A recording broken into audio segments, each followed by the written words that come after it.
അതിനുശേഷം ഞങ്ങൾ നേരെ പോയത് ഡൊണാൾഡ് ട്രംപിൻ്റെ ആസ്ഥാനം, അതായത് വൈറ്റ് ഹൗസ്, അതിൻ്റെ മുന്നിലേക്കാണ്. വൈറ്റ് ഹൗസിൻ്റെ മുന്നിൽ ചെന്നു. അവിടെങ്ങും വണ്ടി പാർക്ക് ചെയ്യാൻ ബുദ്ധിമുട്ടാണ്.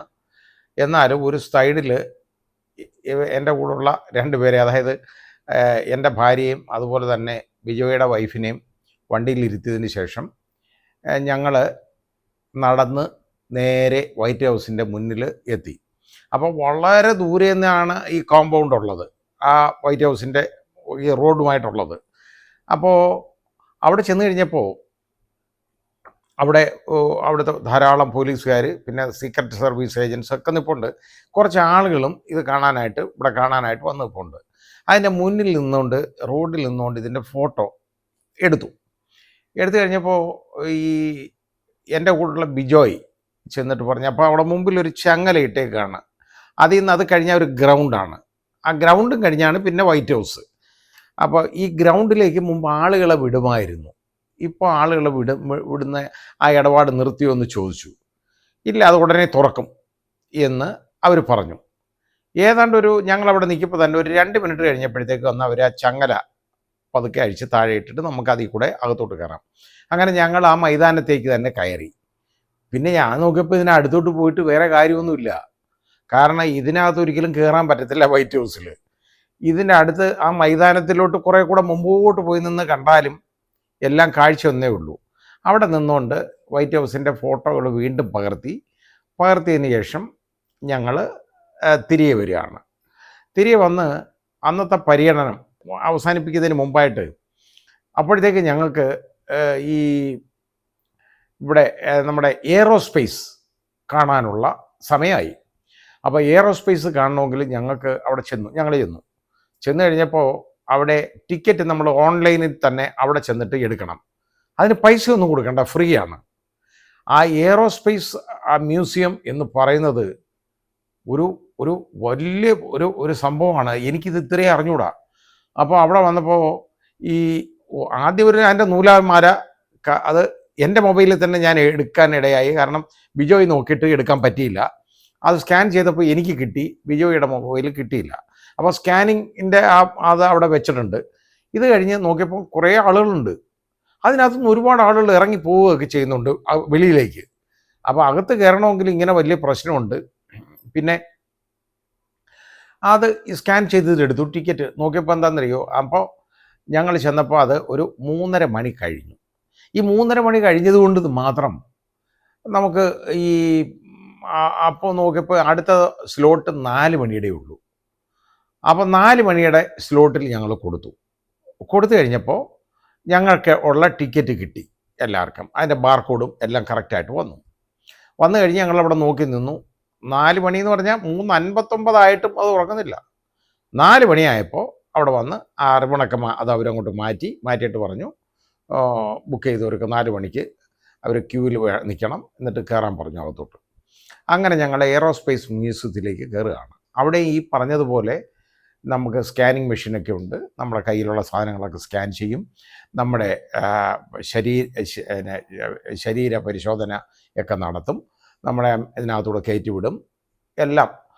അങ്ങനെയൊക്കെ ചെന്ന് ഞങ്ങൾ അതിലോട്ട് കയറുകയാണ്. കയറിയപ്പോഴാണ് അതുവരെ എനിക്കൊരു വിഷമമായിരുന്നു. ഇത്രയും സമയം ഇതിനു വേണ്ടി നമ്മൾ ഈ 4 മണി വരെ വെറുതെ ഇരിക്കുക, എന്തോ കാണാനായിരിക്കുന്നത്, എയ്റോസ്പേസ് എന്ന് പറഞ്ഞാൽ എന്താ, ഇതൊന്നും അറിയാൻ വയ്യാതിരിക്കുക. അന്നേരമാണ് ഇതിൻ്റെ മഹത്വം മനസ്സിലാവുന്നത് കേട്ടോ. ആദ്യം ചെന്നപ്പോൾ കാണുന്നതെന്ന് പറയുന്നത് നമുക്ക് ഈ വലിയൊരു ഫ്ലൈറ്റിൻ്റെ ഒരു ഭാഗം വെച്ചേക്കുക.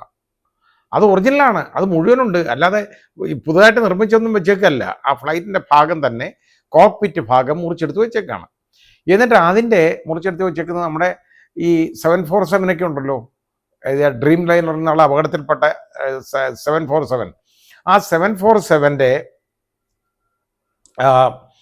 അതിൻ്റെ എൻജിൻസ്, 2 എൻജിനും വെച്ചിട്ടുണ്ട്. 2 എൻജിൻ എന്ന് പറഞ്ഞാൽ ഒന്ന് ഇത് ബോയിങ് ഉണ്ടാക്കുന്ന എൻജിൻ, അത് വെച്ചിട്ടുണ്ട്. പിന്നെ അടുത്തത് അപ്പുറത്ത് വെച്ചേക്കുന്നത് റോൾസ് റോയ്സ് കൊടുക്കുന്ന എൻജിനുണ്ട് അവർക്ക്. റോൾസ് റോയ്സ്, അതായത് റോൾസ് റോയ്സ് കാറുകളുണ്ടല്ലോ, ആ റോൾസ് റോയ്സ് കാറുകൾ നിർമ്മിക്കുന്ന ആ കമ്പനി തന്നെ നിർമ്മിക്കുന്നതാണ് റോൾസ് റോയ്സിൻ്റെ എൻജിൻ. അത് ഫ്ലൈറ്റിൻ്റെ എഞ്ചിനാണ്, വിമാനത്തിൻ്റെ എഞ്ചിനാണ്. അതിൻ്റെ വലിപ്പം ഉണ്ടല്ലോ, കണ്ടാൽ നമ്മൾ ഞെട്ടിപ്പോകും. ഈ ഫ്ലൈറ്റിലിരിക്കുമ്പോൾ, നമ്മൾ ഫ്ലൈറ്റിലിരിക്കുമ്പോഴോ ഫ്ലൈറ്റിനടുത്ത് ചെല്ലുമ്പോഴോ ഇത് ഉയരത്തിലായതുകൊണ്ട് നമ്മൾ ഇതിൻ്റെ വലിപ്പം അറിയത്തില്ല. പക്ഷേ ഇതിങ്ങനെ താഴ്ത്തി വെച്ചേക്കുമ്പോൾ അതിൻ്റെ വലിപ്പം നമ്മൾ മനസ്സിലാക്കും. കണ്ടാൽ ഞെട്ടിപ്പോകുന്ന അത്ര ഭീമാകാരമായ സ്ട്രക്ചറാണ് ഈ 2 എഞ്ചിൻ.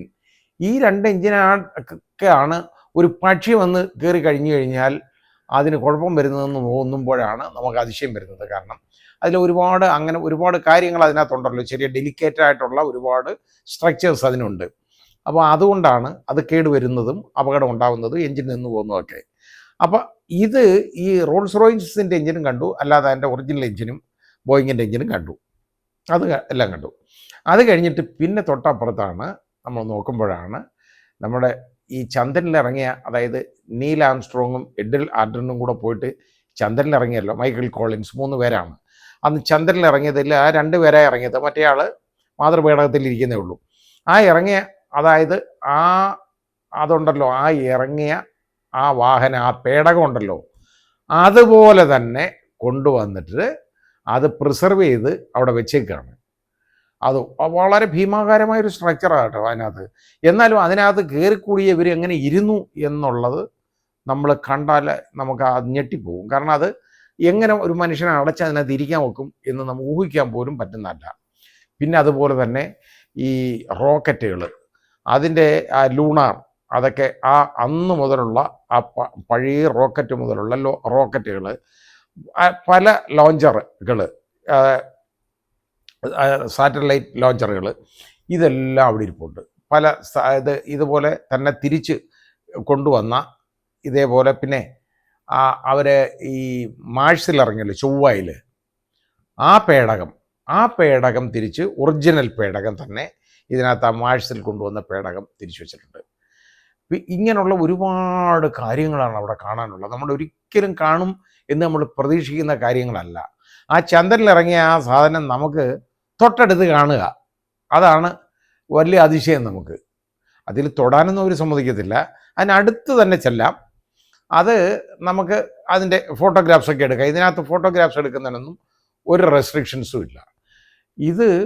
അത് എത്ര എണ്ണം അവിടെ അതുപോലുള്ള ഓരോന്ന് വെച്ചിട്ടുണ്ടെന്നുള്ളത്, പല ഫ്ലൈറ്റുകൾ, അതായത് അമേരിക്കയുടെ തന്നെ ഈ മിക്കവാറും എല്ലാ ഫ്ലൈറ്റുകളുടെയും അതിൻ്റെ എല്ലാം ഒറിജിനൽ ഓരോന്നാണ് ഇതിനകത്ത് വെച്ചിട്ടുണ്ട്.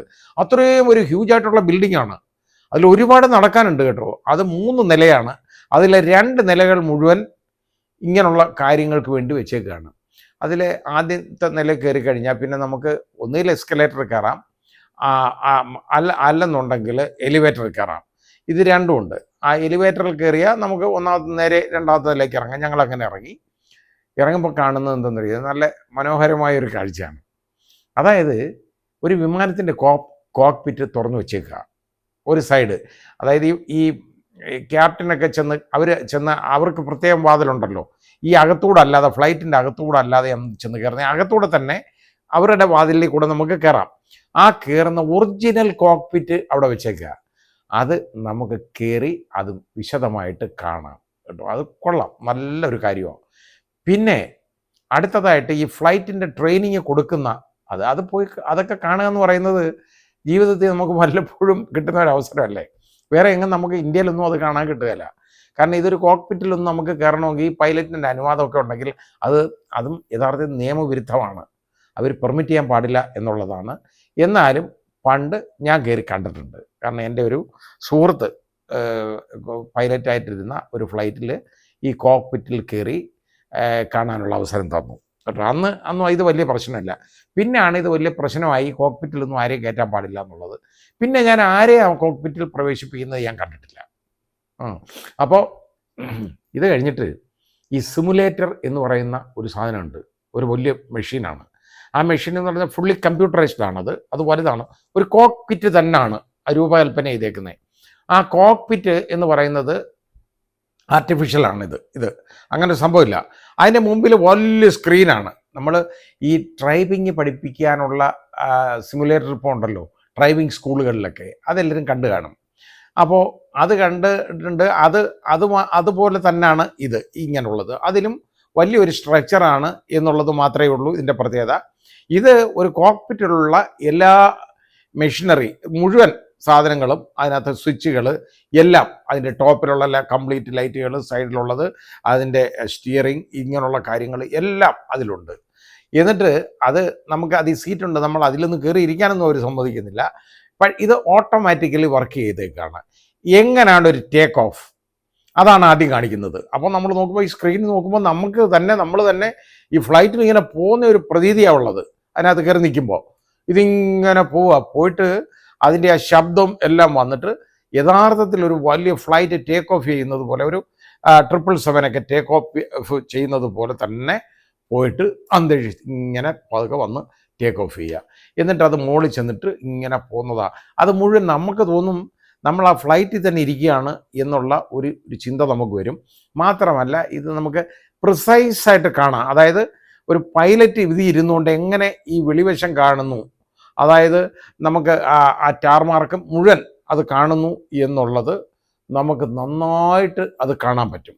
ആ രീതിയിലാണ് വളരെ നന്നായിട്ട് അത് കാണാം. അത് കണ്ടിങ്ങനെ അതിനകത്ത് വളരെ ആസ്വദിച്ച് നിന്നു. ഇനി അടുത്തത് ലാൻഡിങ് ആണ്. അപ്പോൾ ടേക്ക് ഓഫ് കഴിഞ്ഞു, പിന്നെ ലാൻഡിങ്ങിന് ഇങ്ങനെ ഇറങ്ങി വരുന്നത് പതുക്കെ ഇറങ്ങി വന്നിട്ട് നമ്മൾ വന്ന് അതിൽ തറയിൽ ഇങ്ങനെ ഇടിച്ച് മുമ്പോട്ട് പോയി ലാൻഡ് ചെയ്ത് ആ സ്പീഡ് കുറച്ച് കൊണ്ടുവരുന്ന അത് നന്നായിട്ട് നമുക്ക് ഈ സിമുലേറ്ററിലൂടെ നമുക്ക് കാണാം. ഇത് ഞാൻ നേരത്തെ കണ്ടത് ഒരു ഫിലിമിൽ, ഒരു സിനിമയിൽ ഞാൻ കണ്ടിട്ടുണ്ട്. റൺവേ 34 എന്നാണ് അതിൻ്റെ പേര്. അത് വളരെ ഒരു നമുക്ക് വല്ല ത്രില്ലിംഗ് ആയിട്ടുള്ള ഒരു സിനിമയാണ്.